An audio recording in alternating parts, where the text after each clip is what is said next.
This video is powered by the pros at Pascal Air Plumbing and Electric. Arkansas owned, Arkansas operated. GoPascal.com. The news was out yesterday. Travis Williams was you guys' nominee for the Broyles Award, and I'm guessing maybe you had some input on that. And what was the decision there?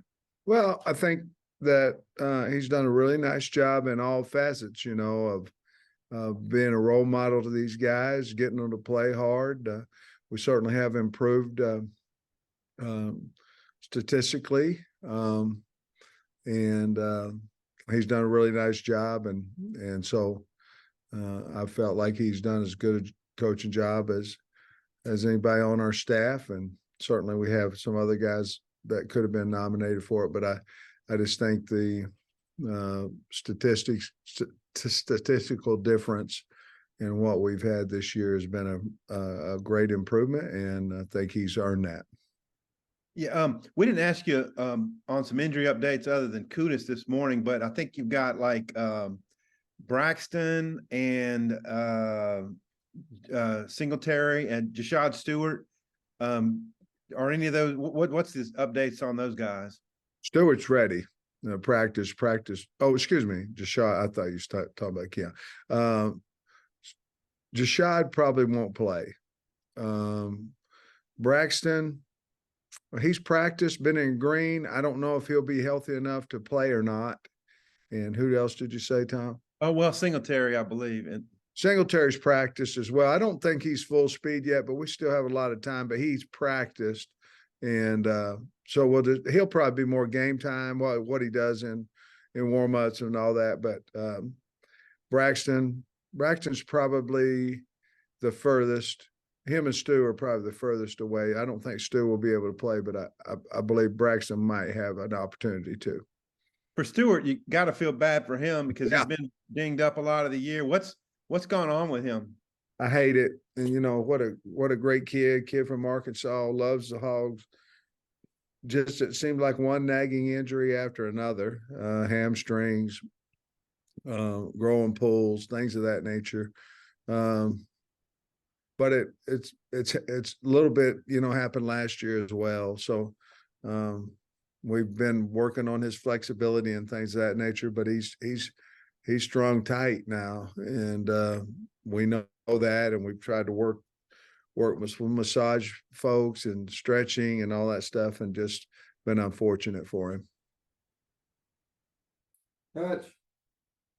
Yeah, Sam, you've got another crop of seniors that technically have that extra COVID year available to them. I'm curious if any of those conversations have started yet. Like, do those happen sooner now that there's no bowl game, or does that change the timing at all? No, I don't think so. I mess with them when I walk by them, and think, what number you want to change to next year. You like your number, or, like Hudson Clark, I'm messing with him all the time about if he likes Gatorade or water at practice, and just mess with him. But no, not really. I think all those things are still probably Monday after the Missouri game.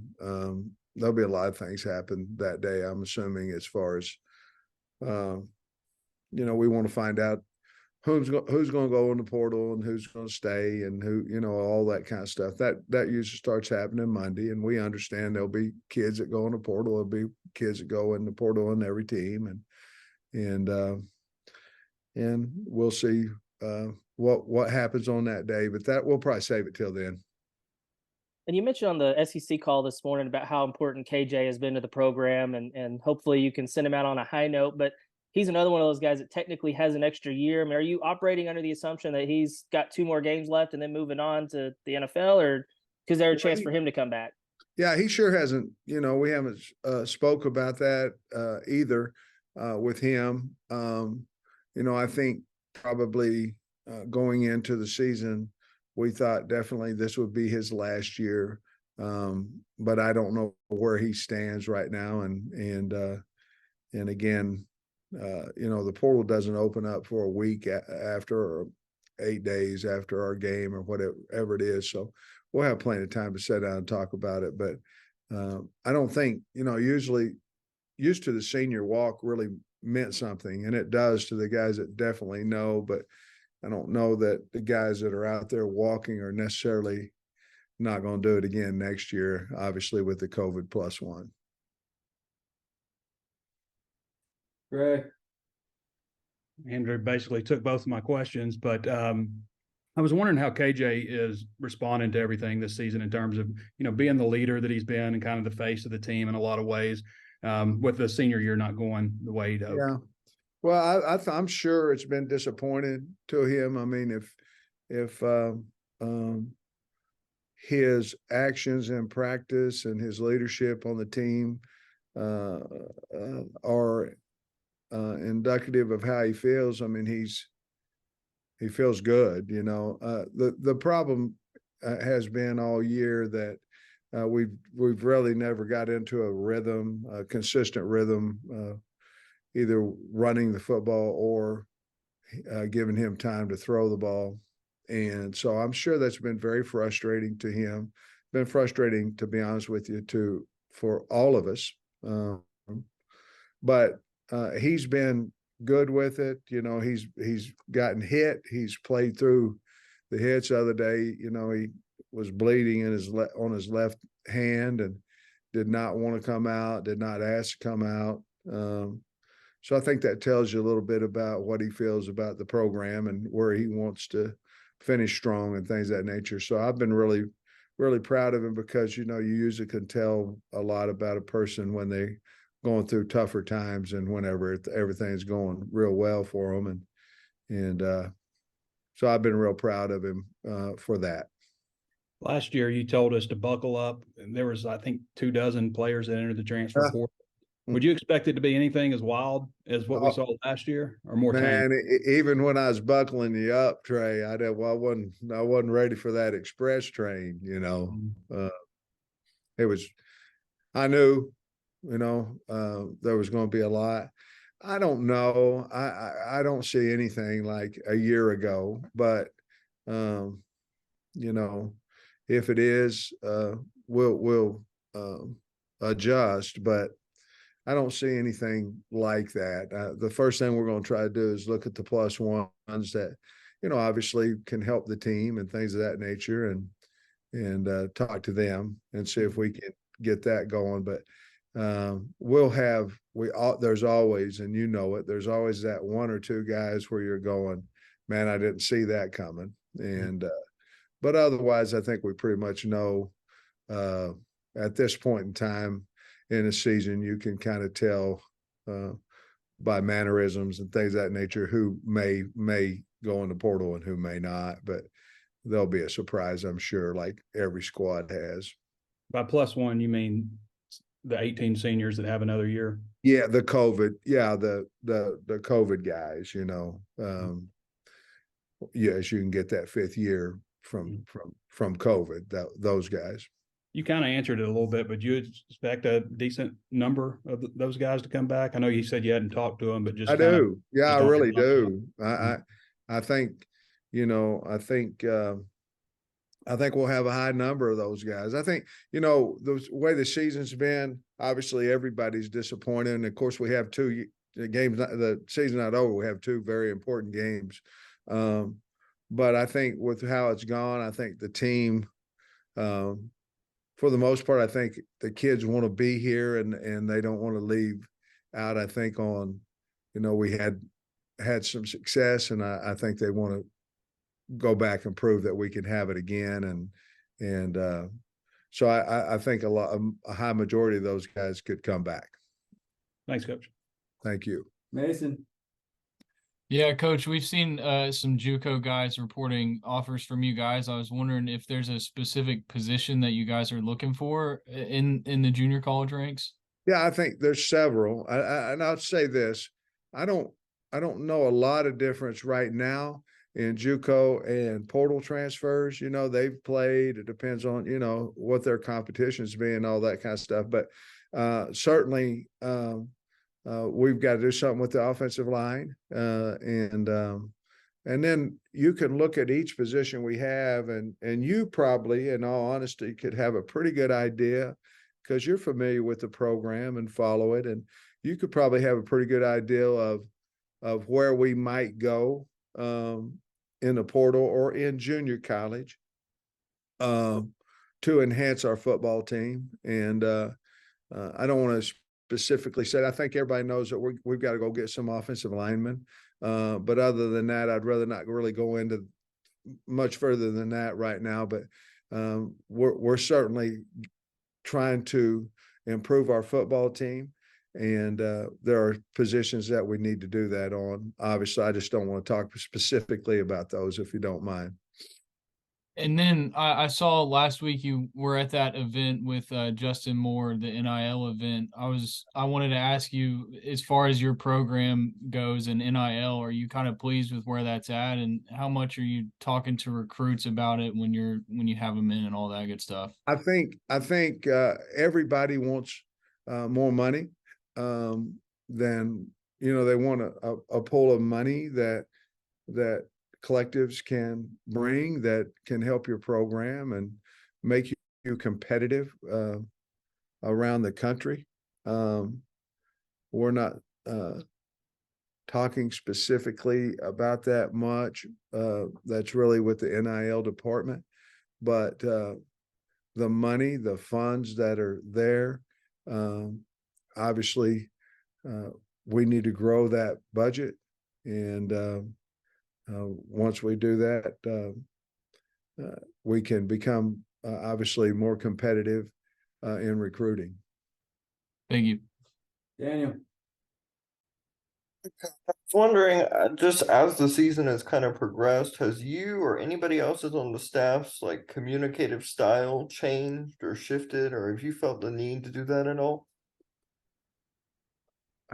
I'm sorry, are the way the style we're coaching with, or the schemes, or More just in communication, not by schemes. with the kids? Yes. No, we pretty much been status quo how we do things. I think you start doing a lot of changing. I think you have panic in the building, and it's worked in the past. It will work in the future. We got to find a way to win close games and things of that nature. But no, we haven't really changed a whole lot communication wise with the kids. And then have you had to shift your message at all in terms of like recruiting and on the trail? Just given, I mean, how do you handle when kids ask you maybe perhaps about this season's results or how the season's been going?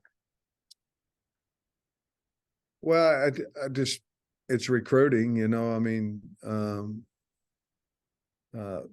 can handle it several different ways. You can handle it as, hey, we need you to help us win the close games, or, we're losing guys at your position, whatever it may be. But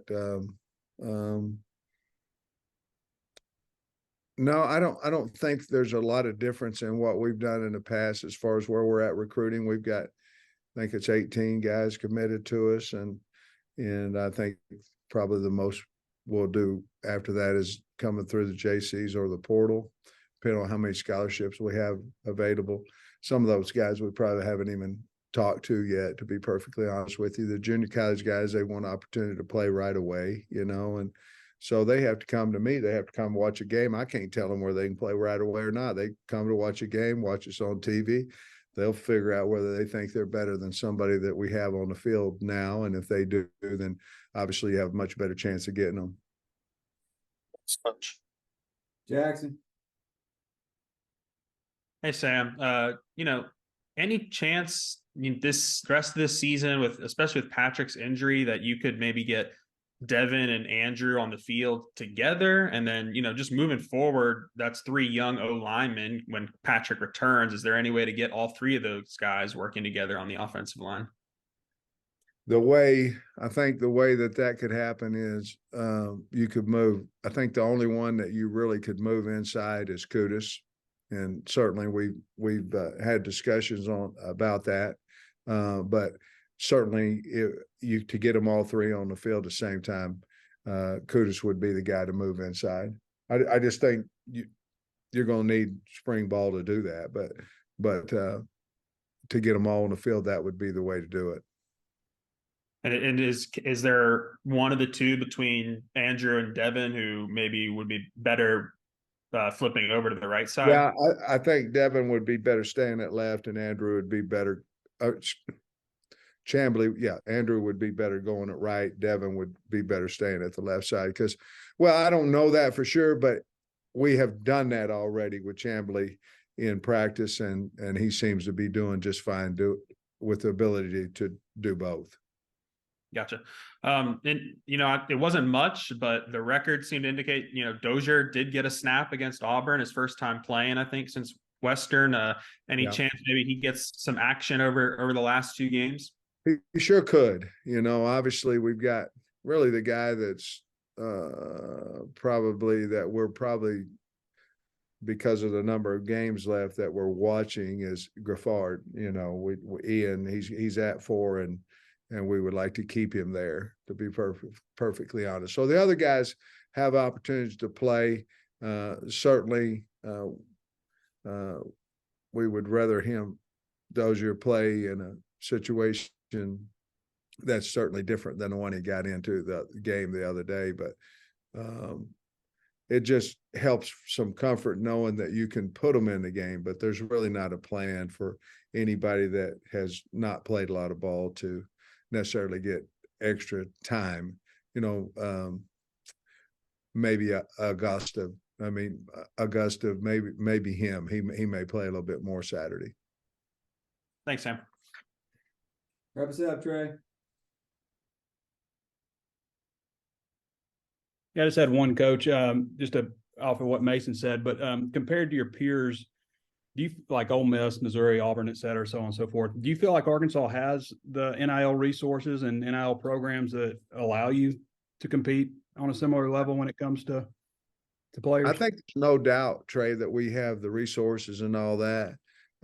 It's hard to know everybody's budget. It's hard to know all budgets. I don't feel probably that our budget is as big as a lot of the schools in the SEC, but it's hard to know that because you really don't know. You just know what other kids, where they come in recruiting, of what NIL can do for them at other schools, and it's a lot more than what you could imagine, to be perfectly honest with.